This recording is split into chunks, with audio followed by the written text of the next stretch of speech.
আসসালামু আলাইকুম। Hard disk যদি এরকম এক্সটার্নাল হার্ড ডিস্ক যদি হঠাৎ করে আপনার পিসিতে শু না করে, প্রত্যেকটা জিনিসের একটা প্রাথমিক ট্রিটমেন্ট আছে।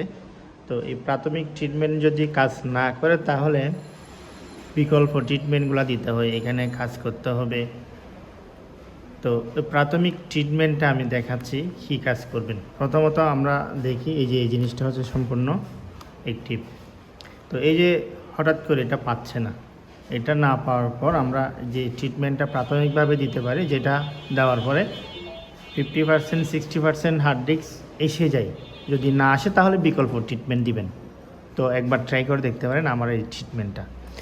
আমরা এই যে এক্সটার্নাল হার্ড ডিস্ক সেই বক্সটা খুলব। প্রথমত এই বক্সটা আমরা খুলি। এই বক্সটা খোলার পরে এইখানে যে হার্ড ডিস্কটা আছে এটাকে আমরা এখান থেকে খুলে বের করব। এখান থেকে আমরা এটাকে খুলে বের করে নিলাম, এই যে আস্তে আস্তে টেনে বের করলাম। তো এই যে বক্সটার মধ্যে এগুলাতে কোনো কাজ করা যাবে না। প্রাথমিকভাবে আমাদেরকে যা করতে হবে, এখানে অনেক সময় এই যে রাবার আছে না, রাবার দিয়ে যদি আপনি এটা থেকে ঘষে দেন, অনেক সময় এখানে এই চলে আসে, জং চলে আসে। এই জং চলে আসার কারণে বক্সের সাথে এটা কানেক্ট হয় না।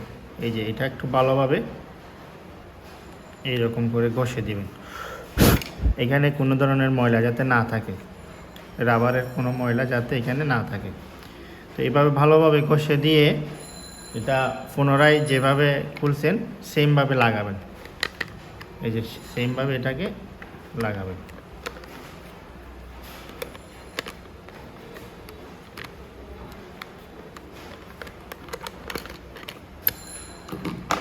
এটা একটু সাবধানে লাগাতে হবে, এগুলা একটু পাট খুলে যায়। তো এটা লাগিয়ে জাস্ট আবার ট্রাই করে দেখবেন। আমি লম্বা করতেছি না ভিডিওটা। তো এই প্রসেসে আপনি আপনার হার্ড ডিস্কটাকে পুনরায় প্রাথমিক ট্রিটমেন্ট দিয়ে দেখবেন, হয়তো ঠিক হয়ে যেতে পারে। যদি না হয় তাহলে আপনাকে বিকল্প কাজগুলোই করতে হবে। ধন্যবাদ।